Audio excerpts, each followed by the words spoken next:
everybody. Welcome to the back room. I'm Andy Ostroy. Very excited for today's guest today. She is Keating, film producer, and her film Take Care of Maya is on Netflix. We will chat with Caitlin in just a moment. But first, thank you for tuning in today. We appreciate you listening, and we'd love to hear your comments. So email us at backroomandy@gmail.com and or post on our social media, and we'll read some feedback next time. And if you like the podcast, please follow or subscribe and rate and review, and you'll be notified every time we post a new episode. So, Caitlin Keating is a New York City-based filmmaker, journalist, and co-founder of Wise Fool Films. She produced Take Care of Maya, which premiered at the Tribeca Film Festival and was released on Netflix in June of 2023. Previously, Caitlin spent over a decade as a reporter and writer at People magazine, where she covered hundreds of exclusive human interest and crime stories across the country. She's also hosted People's first episodic human interest series and has contributed to the New York Times, among many other leading publications. She's also appeared on NBC's Today, ABC's Good Morning America, Investigative Discovery's hit show People magazine Investigates, and People Now. Caitlin, welcome into the back room. Thank you so much for having me. I want to talk about the amazing film, Take Care of Maya, and I want to talk about the film business and documentaries, but I just want to peel the onion back a little bit, talk about you, your background, what kind of home you grew up in, what inspirations you had as a young person. Were you always involved and interested in the arts and film? Like when you were a little kid, did you want to be a filmmaker and a producer, or did you want to be an astronaut or a chef? And is there any connective tissue between how you were as a child, a young person, with who you became as an adult? That's a great question. One I'm still working through in therapy for sure, right? Welcome to the club. Exactly. No, these podcasts feel like a therapy session half the time. No, it's a great question. I mean, it's not an accident that I ended up being a filmmaker. I grew up in New York City on the Upper West Side, exposed to, all different types of people, have never lived a sheltered life, right? It was from the ages of, 2 years old walking down the street. You see the homeless person next to, the banker going down to Wall Street, right? So just always being exposed to different types of people and also just being interested in their stories. And my parents also being photographers. So they were photojournalists. So they were covering what I saw on the street. My dad covered war. He worked at the New York Times for a really long time. And I was just always exposed to their interest in people and people that were not like us and how people ended up the way that they were, really, in a nutshell. So I knew I wanted to be a journalist. Definitely not an astronaut.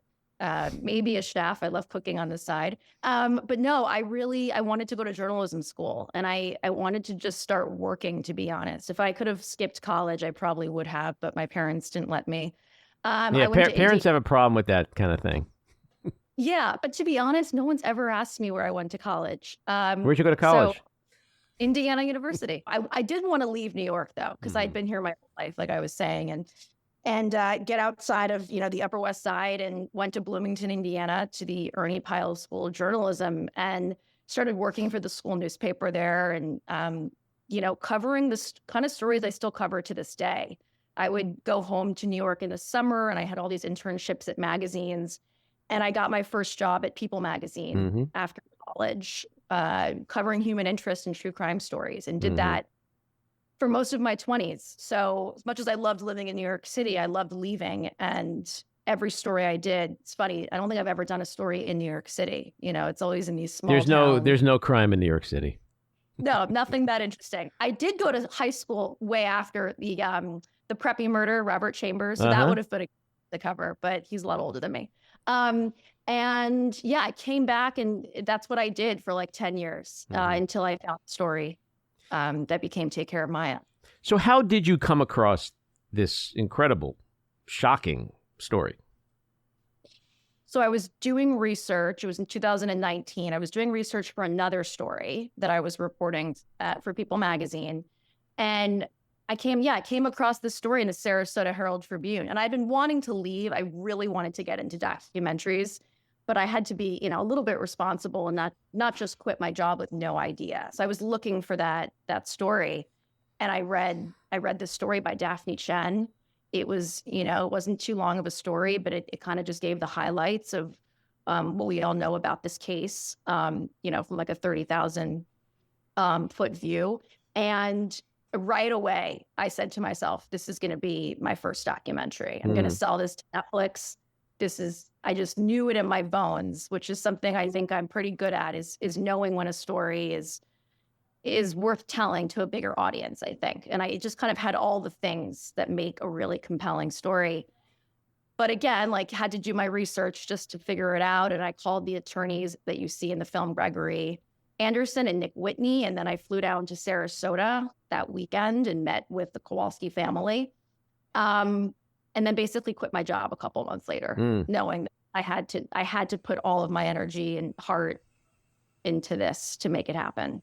Now, did the story resonate with you because you've personally dealt with illness in your life? Yeah, I mean, I was diagnosed with celiac disease when I was a kid after a few years of not knowing what was wrong. But I mean, small potatoes compared to Maya Kowalski. I mean, I was sick, but I was able to go to school every day, well, for the most part. But I think, I mean, years later, thinking about that now, there must have been some part of me that related to Maya in a way. But I think everyone in life when you hear about this story, you think about a time that maybe you were not believed, or it took a long time to prove something to someone about yourself. And I think that was what kind of made it more relatable in a way, if that makes sense. Now, before we talk about the film itself, I just want to ask you some thoughts on the business of filmmaking, documentaries in particular. It is a bold move to quit a job at a major national publication like People to go make documentaries in this particular time and place that we're in, because the industry has changed so much, the players have changed, the opportunities have changed so much. Where do you see the landscape today for documentary filmmaking? Do you feel it's a great time to become a documentary filmmaker? Or do you are you sort of running into the wind, knowing you're running into the wind? Yeah, it's a great question. I mean, I found this story, I think it was about 5 years ago now. So it was actually 5 years ago. So it was a different time than it is now. I think being really naive helped me out a lot, not knowing really the landscape when I decided to do this. So, just being told, I think, and to this day, I do agree, if you have an incredible story, I think despite a pretty crazy landscape right now, streamers are still buying content. It's just a different, it's just hard. It's really hard right now. So back then, I think it was hard. Now it's even harder. But I think it just kind of motivates me, and I think it should other filmmakers as well, to stick with it, because, the times are changing and they're going to continue to. But I think if you have a really great idea that's so different than all the others, they will see that. The streamers will see that. And I think that's kind of what I'm reminding myself now, that it's not the time to give up.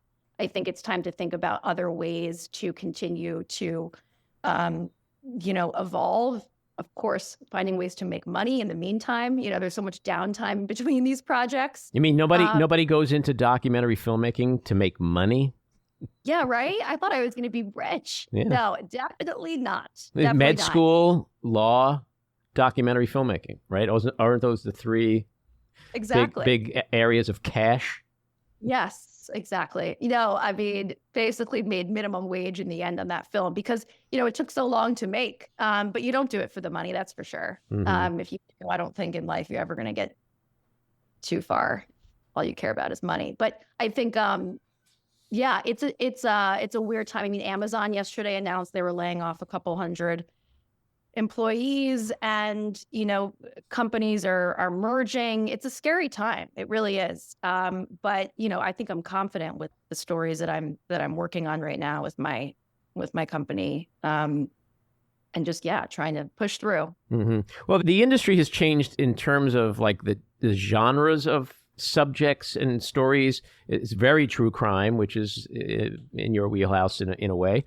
I won't say Take Care of Maya is a true crime story, but it definitely is under the umbrella of that kind of sensational crime-ish stories. And then, so you got connected with Henry Roosevelt as the director. He did a fantastic job. Yeah, I actually know him from my early 20s. We have a mutual friend. They met, they were both PAs on Law and Order. So I feel like it's how most people get into film. It's like everyone was a PA on Law and Order. How most actors, if you know actors in New York, they're like, it's like not have they done Law and Order, but it's like how many times have they been on Law and Order? Exactly. I think he was getting Alec Baldwin like Coca-Colas, I think. That's how he started his career, Henry.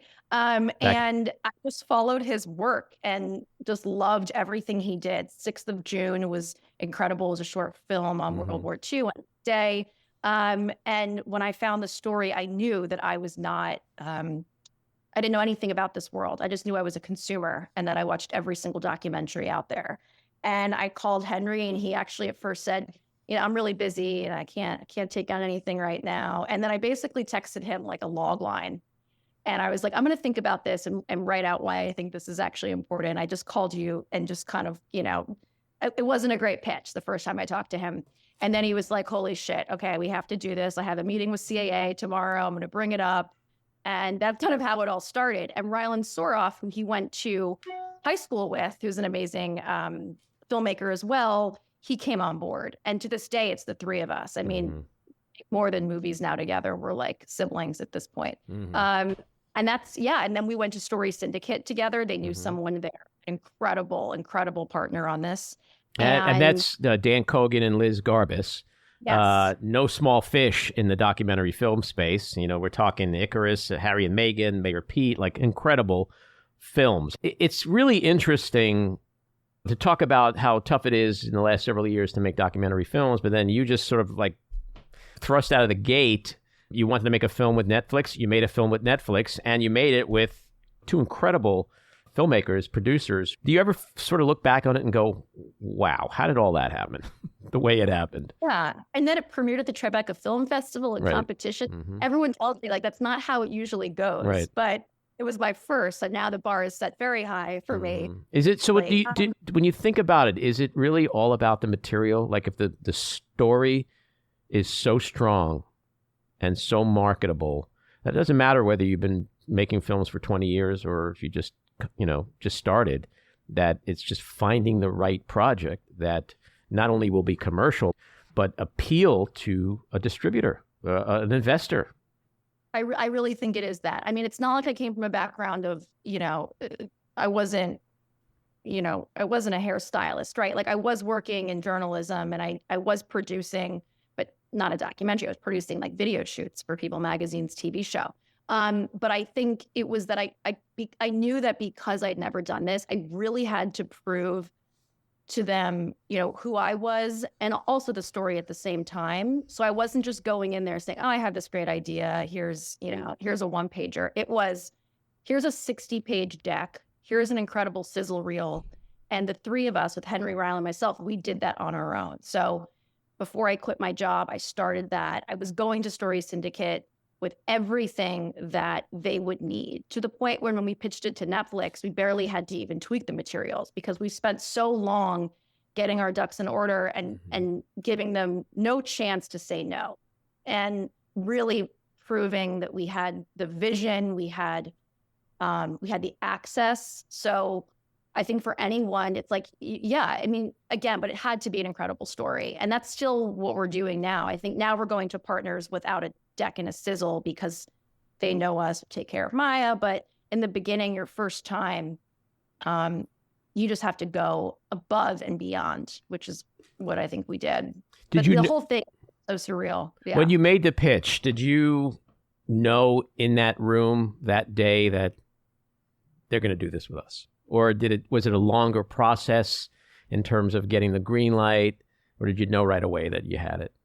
With Story Syndicate or Netflix? Netflix. We pitched them during COVID on Zoom. And I remember that day, one of the executives emailed John Barden, who's the head of development at Story Syndicate, how much she loved it. And that was a good sign. And he's like, but you never know. They could, so many things happen. But no, it's a long process. And then you have lawyers and contracts and budgets, and it's a whole thing. Until you sign a dotted line, anything could happen. But we knew from the beginning that they were interested. And It was very scary pitching on Zoom the first time, Yeah, 'cause I COVID. can't imagine. Although I guess so much was done on Zoom then that it was normal, considered normal. Yeah, well, it had just started. Like COVID was brand new. We were filming during COVID. Hmm. So everything about this first time for this documentary for me, it was very unusual, I think. So I made a documentary, and as a documentary filmmaker, I'm very sensitive to spoilers. So when we talk about the film, I'm going to follow your lead because I don't want to give anything away. So why don't you tell us about the film? Yeah, and it's hard not to have spoilers now because I feel like a lot of people have seen it. It came out like July of 2023. No, this is a film about a young girl, Maya Kowalski, who was 10 years old and taken to the emergency room one night at Johns Hopkins All Children's Hospital in St. Petersburg, Florida, in excruciating pain. And basically within hours, her mother, Beata, was accused of Munchausen syndrome by proxy, so a form of medical child abuse. Mm-hmm. And this film really follows the next 3 months where Maya is taken into state custody and sheltered at the hospital, unable to see her mother, barely see her father, and this big legal battle that really that comes from that. And at the same time, exposes a much larger story that shows that this is not just happening to the Kowalski family. This is something that is quite common. Parents who take their kids into the hospital for help and end up being, part of the system and accused of child abuse. I've seen the movie. It is unbelievable. It blew me away because, A, it's a great film. It's very, very well done. But also as a parent, it's like, fortunately, I've never had to experience anything like that with my children, but I was so empathetic and just shocked by how, as a parent, you can lose control and you can go down this rabbit hole of insanity. And so my first thought was, how prevalent is this? Does this kind of thing happen all the time? But the interesting thing is, the reporter you talk about, she ended up finding how many more cases of this kind of treatment by even the same hospital and the same individuals at the hospital. So it was stunning to sort of realize that once her story came out, the floodgates opened and people started contacting her with almost identical stories. Yeah, this is a really huge problem. To this day, so the film came out in July. There was a huge trial that you don't see in the film. I can give that away because this was a highly publicized trial that went on for 9 weeks this fall, where the hospital was found liable of every single count that was made against them. But since then, even during the filming of this, when word started to get out, I get messages every single day from couples who have experienced the exact same thing. And it's difficult because child abuse is, I can't think of a crime worse than child abuse, of someone hurting their own child or any child. And it happens. Child abuse is really real. So I think the people that are working in this space have a really, really, really, really challenging job. And this kind of shows what happens, at least with what this family said, when they got it wrong. The family really thinks that this was a false accusation. And so do their attorneys and many other people. Maya had been diagnosed with a rare disease, like you said. Many doctors confirmed that. And other doctors didn't think she had it. Mm-hmm. So, it's really challenging to show all the facts in an hour and 43 minutes, right? Which was what our film was. But what's really interesting is that the public, who became so invested in this story, wanting to know more information, got to watch the trial live on YouTube every day. And they got to actually they got to see what I saw and what the fellow filmmakers saw, and still came to kind of similar conclusions about what they think happened. But it's a messy system. This is happening all the time. And it is really scary. That was one of the things that blew me away, is like, at Johns Hopkins, this thing happened? Like, it's just insanity. You would think that maybe if you got stuck in some small town, all the cliches and stereotypes, that maybe that's where it would happen. This is not the Johns Hopkins in Baltimore. This was the reason why it's called Johns Hopkins All Children's Hospital, was because it was actually All Children's Hospital. And from what I've heard from a lot of people I've talked to, this is not my opinion, but what I've heard is that they never really gave it the Johns Hopkins treatment. Got it. it has this flashy name and really fancy building, and people take their kids there in Florida as really a destination hospital. But yeah, if you Google Johns Hopkins Children's Hospital, even before Take Care of Maya came out, you're going to see a lot of issues that have occurred there. And that's stuff that actually came out towards the end of the trial. They've been involved in many lawsuits, not just the Kowalski family. So one thing about making documentaries is impartiality. My film, obviously, was a very personal film, and I didn't need to be impartial because it wasn't an aspect of the film. But with something like this, do you start out impartial, but then as you start to dig in and do the story, does it become impossible to remain impartial?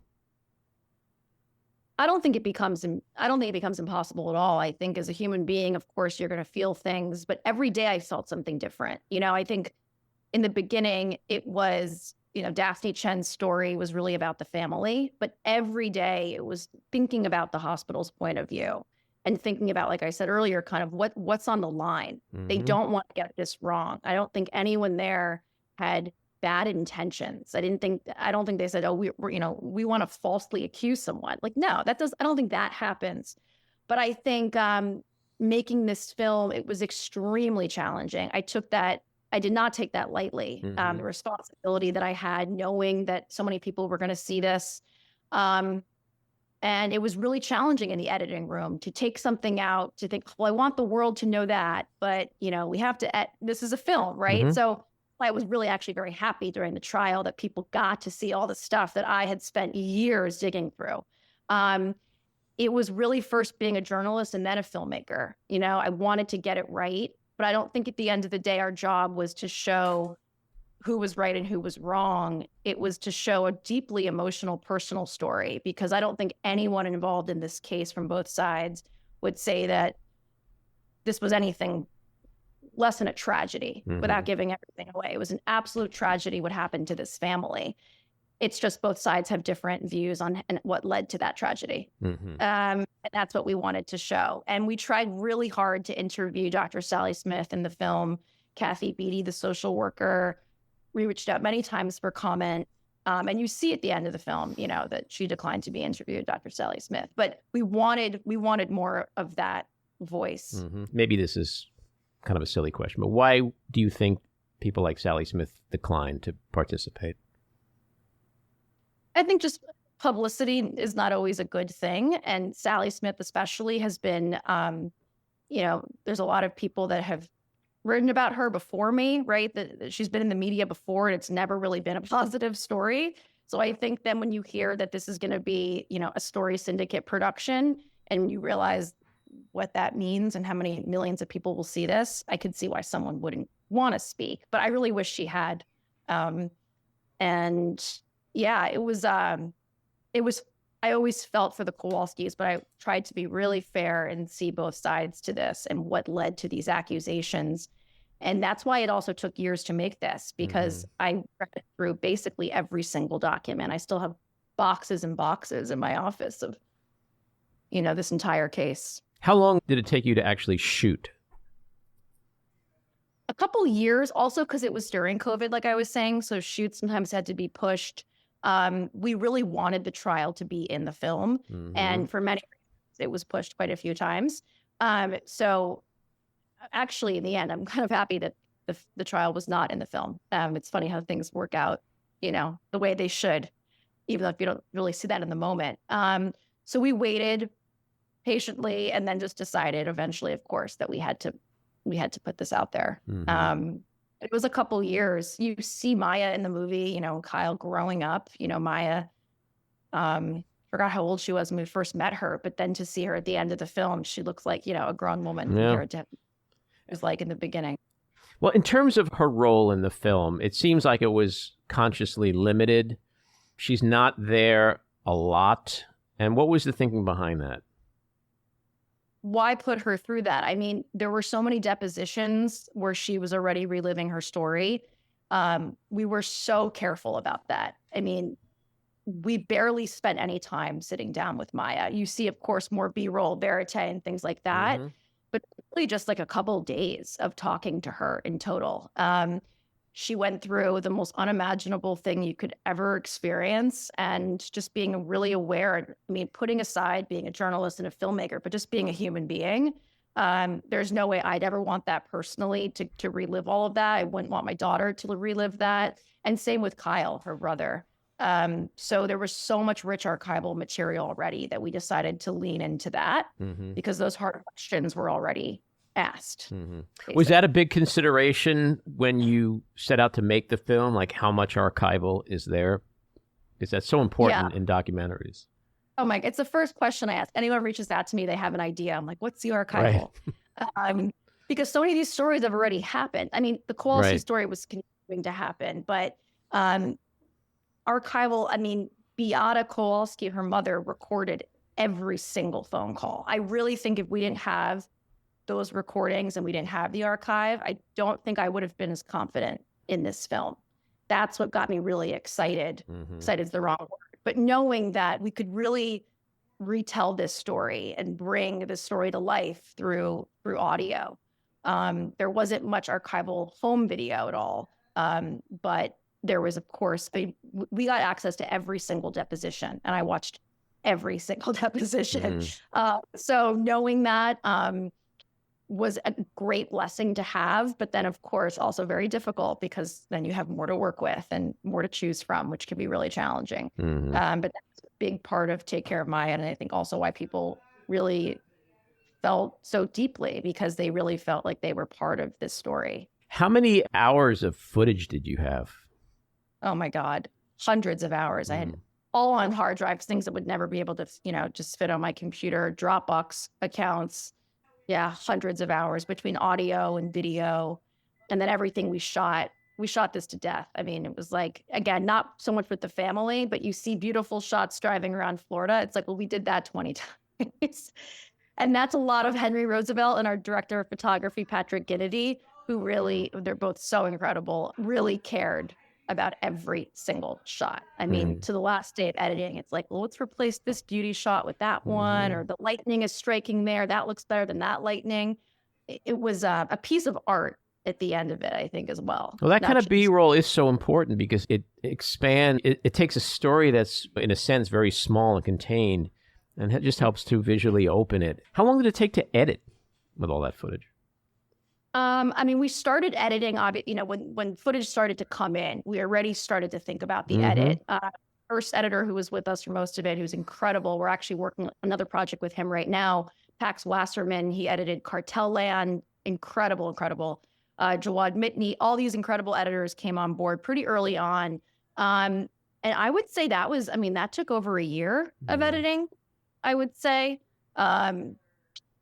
Yeah. And then we took some breaks, we went down to shoot again. And, but even before we were starting to actually edit, it was coming up with the entire story structure.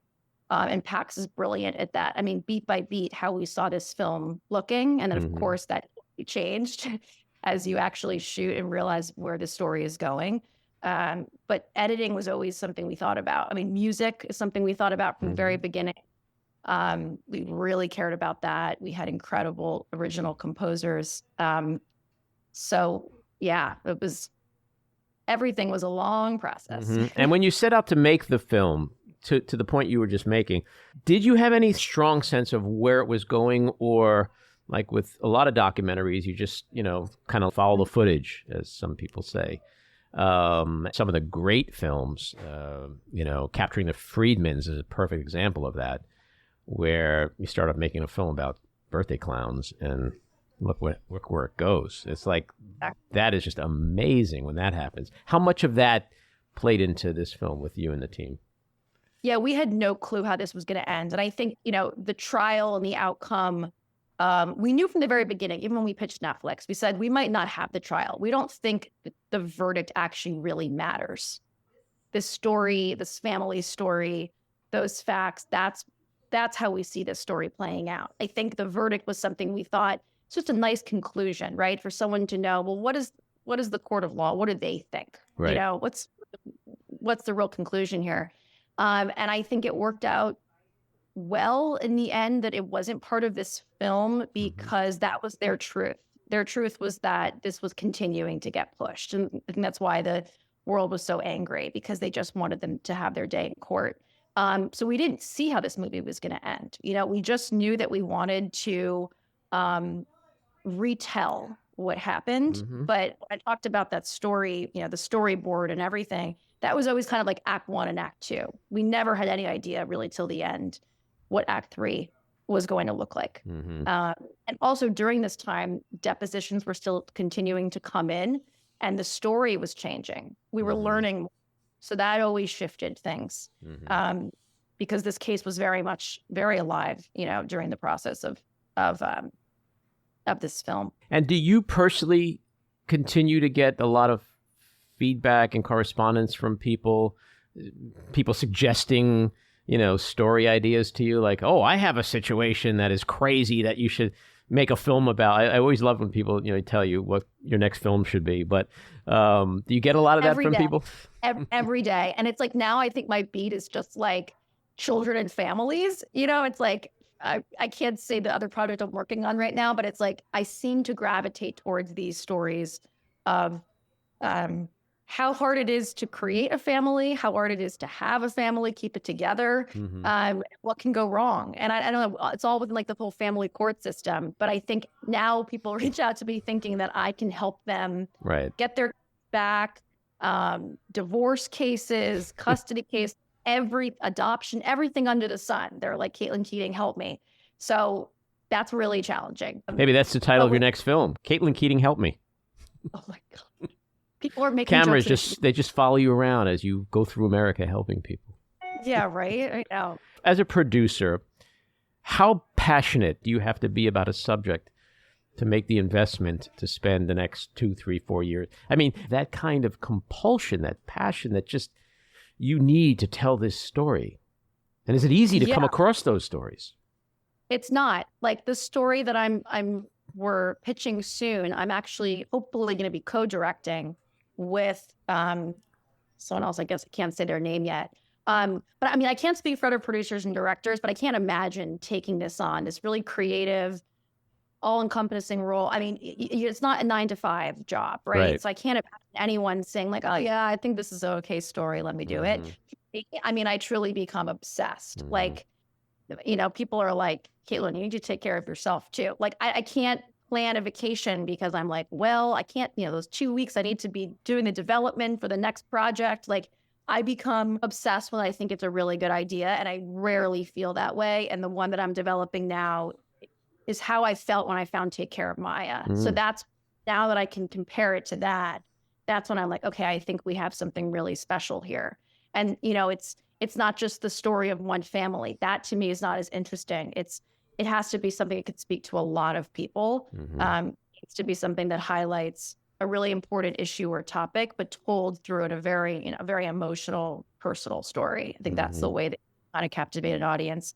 But yeah, I don't know if everyone's as crazy as I am with stories, but I feel really deeply about the ones that I pursue. Because I mean, our time on life is limited. We don't know how long we have. Right. And if you're spending up to 4 years working on a project, I mean, it's like almost half of a decade. That it goes by so quickly. So, and slowly at the same time. So, yeah, I think now we're trying to figure out how to work on a few projects at once, because that was our first baby, Take Care of Maya. And we wanted to put all of our energy and heart and soul into that project. But I think now to really create a business, you got to figure out how to do a few at the same time. Yeah. I once said to Ken Burns, how do you make such diverse films? And he was like, they're not diverse. They're all the same.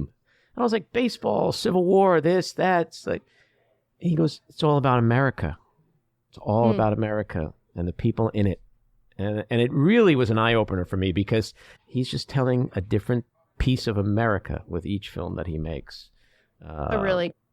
That's really beautiful. Yeah, I mean, that's kind of how I feel about these stories too. It's a different topic, but at the end of the day, the way that these people feel from what's happening to them is the same. It's, if that makes any sense. It's well, you can find the commonality in the subjects could be so different, but is to what Ken was saying, as long as there's that same spine, the same kind of commonality, then the stories are all connected in a macro sense. It's very true. Do narratives appeal to you at all? They do, yeah. And that's something we're thinking about as well, and stories that are, based off of true stories. Because some stories I find, I'm like, oh, that would have been a great documentary, but no one's alive anymore. There is no audio. The archive doesn't really exist. But boy, would that be an incredible story. So we're exploring some of those as well. I've thought about that. When I was making my film, I kept thinking like, oh my God, this would be so much easier if I had a script. This would be so much easier if it was a narrative. Okay, just, shoot it, Today we're shooting these 6 pages. But they are. So, do you think you can make that adjustment in your head emotionally to go between those types of 2 different genres of film? I think so. Yeah. But I think I want to do some more docs before I really dive into that. Henry, I know, is really that's his next step. It's the 3 of us within this company, Wise Fool, but we all have different goals and dreams, and his is really to get into scripted. So it's how do we grow as a company and how do we grow personally? Right. Same time. So he's been doing docs for longer than I have. So, but I think I love real people and I love real stories. One day I would love to work with actors, but that probably also has its own set of challenges. Oh, I'm sure it does. My last question is one I'm almost certain you haven't been asked in this process. And that is that we here in the back room, we like to get a window into people's souls, who they are as a person. And one way to do that is through music. So give me your top 5 musical artists of all time. My God, that's a great question. Bob Dylan. Oh, I love you. That was my dad's favorite. Who are my top fish? My God, I listen to him constantly. Neil Young. More Love. Another one of my dad's. Mm-hmm. I know this is like so cheesy. Now, this would be cool if you then said Pitbull, also my dad's favorite. No, exactly. That'd be funny. So cheesy, but Adele. Mm-hmm. Love Adele. My sister, who you don't know who she is yet, but Emily Keating. She's one of my favorite musicians of all time. She actually has an album coming out soon. Oh, great. It's absolutely incredible. And who would my 5th be? That's a great question. I can't think. My favorite Beatles. Okay, sure. Beatles. I don't want to influence you. Definitely top 10. I just Beatles, I had something in my throat. Yeah. And then mixed in with, top 40 on Spotify when I'm at the gym. So in a wide range. Mm-hmm. That's a good list. I like that list. I like your dad's musical tastes. There you go. So, Caitlin, this was a great conversation. I really appreciated hearing about the film and you, and I wish you a lot of luck with the film going forward and whatever projects you embark on. I think whatever you do is going to be successful. That's my guess. Thank you so much. It's been such a pleasure talking to you. All righty. Take care. Bye. This episode of The Back Room was edited and produced by me, Andy Ostroy. It was co-edited and co-produced by Matty Rosenberg and co-produced by Jen Hammoud. Our theme song was composed by Andrew Hollander, and our logo was designed by Cricket Langell. And special thanks to Patricia Wind. Please take a moment to rate and review the podcast, and also follow or subscribe.